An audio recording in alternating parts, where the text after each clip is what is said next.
नमस्कार दोस्तों। आज मैं एक ऐसी घटना लेकर आई हूँ जो ये घटना ना 4 दोस्तों के साथ में घटता है। कहानी में आगे बढ़ने से पहले अगर आप लोग मेरे चैनल पे नए हो तो सब्सक्राइब कर लीजिएगा ताकि हॉरर से रिलेटेड वीडियो आपके पास सबसे पहले पहुंचे। दोस्तों ये चारों ना मुरादाबाद के रहने वाले थे। नाम रहता है अमन, राहुल, अंशु और वीर। ये चारों बहुत अच्छे दोस्त थे। इन लोग का पढ़ाई खत्म हो चुका था और घर पे बैठे बैठे 2-3 महीना हो चुका था। इन लोग घर पे बैठे बैठे ना बोर हो रहे थे, कभी इधर जाते घूमने के लिए, कभी उधर जाते। लेकिन इन चारों का ना पढ़ाई खत्म होने के बाद में एक सबसे बुरी आदत ना लग चुकी थी, वो था जुआ खेलने का। इन लोग जुआ खेलते थे बहुत रात रात तक, कहीं दूर दूर जाके जंगलों में कभी घुस के, कभी टूटे फूटे घरों में घुस के इन लोग जुआ खेलते थे। जब जुआ खेलना खत्म हो जाता फिर घर आते। अब जब इनके घर वालों को पता चल जाता है ना तो इन चारों के घर वालों ने इन लोगों को बहुत डांट लगाता है कि तुम लोगों को अभी काम धंधा करने का, जॉब पकड़ने का समय है और तुम लोग ये जुए में अपना टाइम वेस्ट कर रहे हो। बहुत डांट लगाता है। ये चारों ना कुछ दिन के लिए शांत हो जाते हैं। ये लोग बोलते हैं, अपने आपस में बात करते हैं कि यार कोई बात नहीं, हम लोग ना कुछ दिन तक नहीं जाते घर से बाहर। और वैसा ही वो चारों करते, घर से बाहर जाते ही नहीं थे, घर में रहते थे कमरे में और पढ़ाई वगैरह करते थे, घर पे ऐसा टाइम पास करते थे। जब इनके घर वालों को लगता है कि अब हमारे लड़के सबको जो ये आदत थी ना जुआ खेलने का वो ना भूल चुके हैं, अब उन लोग कुछ भी नहीं बोलने लगे। फिर से ये लोग ना वही काम करते हैं। एक दिन की बात है, ये चारों ना डिसाइड करते हैं कि यार चलो हम लोग आसपास खेलते हैं ना तो सबको पता चल जाता है, हम लोग ऐसी जगह जाएंगे जहाँ हम लोग को कोई नहीं देख पाएगा। उतने में ये अमन बोलता है कि अरे यार हमें ना एक जगह पता है, वो लेकिन बहुत पुराना खंडर जैसा घर है, वहाँ पे लोग बोलते हैं कि वहाँ पे कोई जाता भी नहीं है, वहाँ जाना भी नहीं चाहिए। अब राहुल, वीर, अंशु क्या बोलते हैं कि अरे यार अमन तुम भी ये भूत पिचासों का बात कर रहे, ऐसा कुछ भी नहीं है, उससे अच्छा जगह तो कहीं हो ही नहीं सकता है, वहाँ पे ना भूत के नाम से कोई जाएगा भी नहीं। हम लोग अच्छे से वहाँ पे ना खेलेंगे मन भर के। आज इतना दिन हम लोग घर पे थे, आज जी भर के खेलेंगे और आराम से आएंगे रात को घर। अब ये चारों ना उस दिन रात को खाना वाना खाते हैं और रात के 8 बजे 8:30 बजे के करीब में ये चारों ना बहाना बना के सबको अपने अपने घरों में और निकल जाते कि हम लोग ना एक दोस्त का पार्टी में जा रहे हैं तो हम लोग को टाइम लगेगा आने में और आप लोग चिंता मत कीजिएगा। उनके घर वाले भी सोचते हैं कि हाँ भाई होगा, घर वाले ना जाने के लिए परमिशन दे देते हैं। वो चारों ना बहुत खुश थे, तो यार आज मजा आ जाएगा, इतने दिन बाद हम खेलेंगे, कितना मजा आएगा। पता इतने दिन से ना घर में रह रहे के एकदम बोर हो गए थे यार। ऐसा चारों बात करते हुए और जाते हैं उस खंडर पुराना सा घर जो उन लोगों को गांव से ना करीबन ना 2.5-3 किलोमीटर दूर होगा।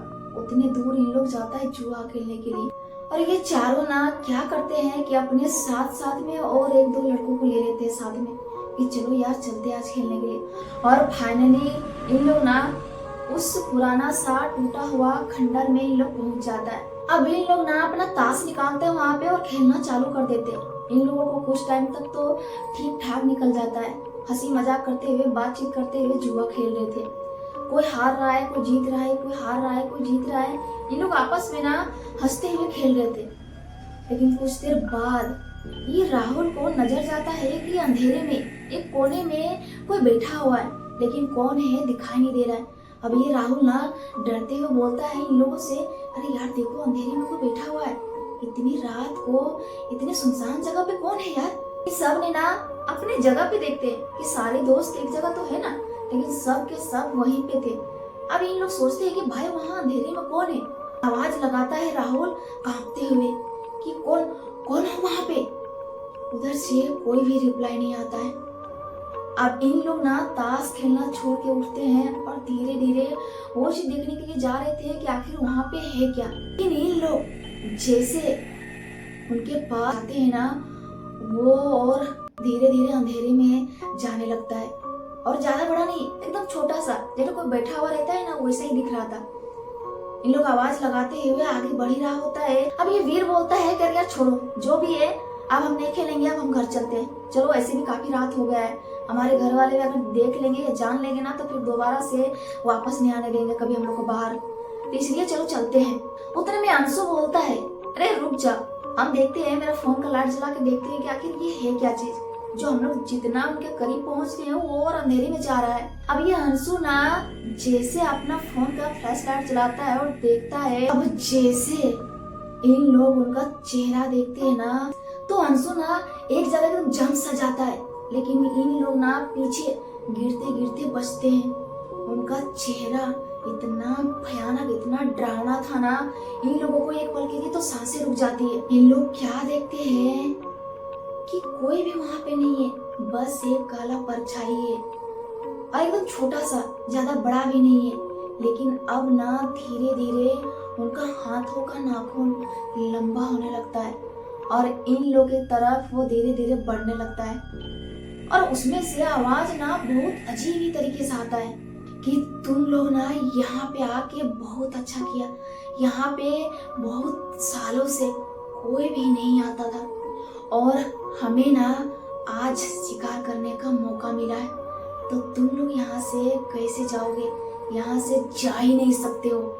और इतनी भारी आवाज में बोलता है ना, और वो बोलते हुए इन लोग की तरफ वो बढ़ने लगता है और जैसे जैसे वो परछाई इन लोग की तरफ बढ़ रहा था ना, उससे ज्यादा तो उस परछाई का हाथ इन लोग की तरफ बढ़ रहा था। अब ये जो 4-5 पीछे थे ना, उन लोग उठते हड़बड़ाते हुए और अंशु को खिसकते हुए, अंशु को तो होश ही नहीं है कि वो आखिर कर क्या रहा है। उनके हाथ में जैसे फोन का लाइट जला हुआ है ना, वैसा ही वो पकड़ा हुआ है, ना तो हिल रहा है ना डोल रहा है।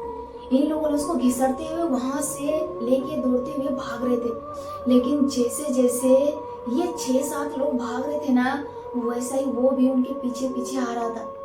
अब वो परछाई वो अजीब ही आवाज से इन लोगों को आवाज देता है कि तुम लोग चाहे कुछ भी कर लो, तुम लोग नहीं बच पाओगे।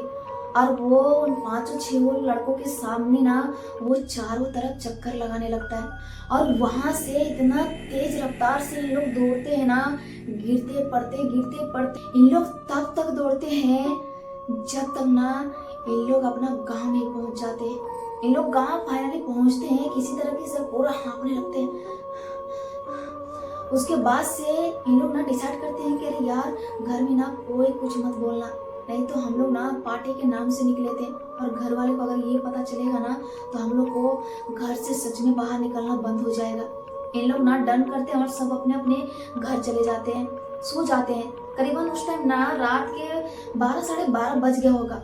अगले दिन सुबह होता है ना तो सब दोस्त एक जगह इकट्ठा होते हैं, लेकिन वहां पे अंशु नहीं था। अब ये लोग बोलते हैं यार अंशु को क्या हुआ, और अंशु को फोन भी लगा रहे तो वो आया भी नहीं अभी तक। उतने में अमन बोलता है कर यार हम जाके उसको बुला के लेके आते हैं। अमन जैसे ही अंशु का घर जाता है ना तो क्या देखता है कि वो ना बहुत बीमार है, इतना ज्यादा बीमार पड़ा हुआ है। उनके घर वाले बोल रहे हैं पता नहीं अचानक से रात को पार्टी करके आया, ये सो गया, हम लोग को पता भी नहीं चला। जब सुबह देख रहे हैं कि उठ ही नहीं रहा है, जब गए इसको उठाने के लिए तो देख रहे हैं कि इनका बहुत ज्यादा बुखार है। अब उनको ना गोलियां वगैरह खिलाए हैं, लेकिन अभी तक बुखार कोई कम नहीं हुआ है। अगर नहीं कम होता है, नहीं ठीक होता है तो इसको हॉस्पिटल लेके जाना पड़ेगा। और वैसा ही होता है दोस्तों, अंशु का तबीयत में बिल्कुल सुधार नहीं होता है। उनको ना उनके घर वाले डॉक्टर के पास लेके जाते हैं, लेकिन वहाँ भी उनका बुखार का कोई इलाज नहीं होता है। अब इधर अमन आता है और सारे दोस्तों को बताता है अरे यार अंशु का तबीयत ना बहुत ज्यादा बिगड़ गया है, पता नहीं क्या हुआ है नहीं हुआ है, हमें तो बहुत ज्यादा डर लग रहा है, क्या पता क्या होगा नहीं होगा। अब ये लोग ना सब दौड़ते हुए अंशु से मिलने के लिए हॉस्पिटल जाते हैं। तो अंशु क्या बोलता है कि यार अमन और सारे दोस्तों को बोलता है कि रात को जब हम आए ना और जब हम अपने बेड पे सोए तो मेरे बेड में ना वही परछाई सोया हुआ था मेरे साथ में, और हम ना अपने मम्मी पापा को बुलाने का बहुत कोशिश की है, लेकिन मेरी आवाज ही नहीं निकल रही है।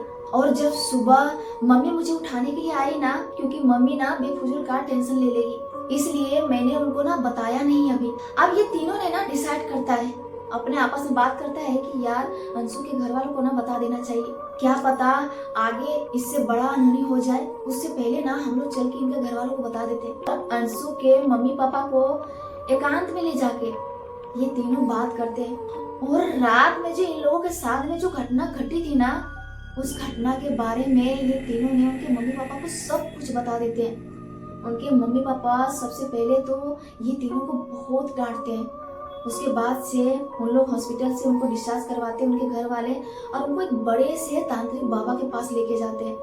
वो तांत्रिक बाबा जैसे देखता है ना अंशु को, तो वो तांत्रिक बाबा बताते हैं कि इन लोगों को सबसे पहली बात तो वहाँ पे जाना ही नहीं चाहिए। वो घर कितने सालों से खंडर है, वहाँ पे कोई भी नहीं जाता है, अच्छे अच्छे बड़े बड़े बुजुर्ग लोग नहीं जाते। इन लोगों को तो सोचना चाहिए ना, इतनी रात को हम उस जगह पे क्यों जाए। अब वो तांत्रिक बाबा ना इनके घर वालों को बताता है कि वहाँ उस घर में ना एक आत्मा को बांध दिया है, और वो आत्मा वहीं पे भटकता है, और जो कोई भी वहाँ जाता है मिल जाता है तो उसको वो छोड़ता नहीं है। लेकिन इन लोगों का ना किस्मत बहुत अच्छा था जो वहाँ से बच के निकल आया। अब ये तांत्रिक बाबा ना अंशु को झाड़ फूक करता है, और झाड़ फूक कई दिनों तक चलता है। उसके बाद से धीरे धीरे ना ये अंशु ठीक होने लगा। लेकिन अंशु ना अब किसी से ज्यादा बातचीत नहीं कर रहा था, बस उनके घर वाले जो खाने के लिए देते वो खाता, और जो बोलते उनके घर वाले उनसे उसी का सवाल का जवाब देता। उससे ज्यादा वो किसी से कुछ भी बातचीत नहीं करता। इनके तीनों दोस्त जाते हैं उनसे बातचीत करने के लिए, लेकिन किसी से वो बात नहीं करता है। अंशु ना कुछ महीने बाद ठीक हो गया, लेकिन अंशु को ठीक होने में काफी टाइम लग गया। दोस्तों ये घटना कैसी लगी कमेंट बॉक्स में जरूर बताएगा। जो लोग नए हैं ना सब्सक्राइब कर लीजिएगा। फिर मिलते हैं दोस्तों अगले वीडियो में, तब तक अपना ख्याल रखिए। Bye bye.